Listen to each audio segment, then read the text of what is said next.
Well,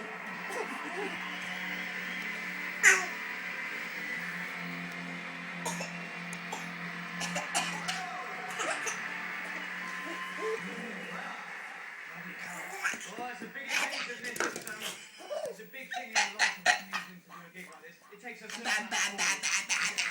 15,000. I don't like the phrase normally. It takes balls. It's just sort of a bit sexist, isn't it? To imply only someone who's all brave.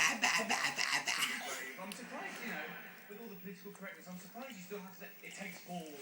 There's no female equivalent. You'll never hear someone say, you punched a policeman.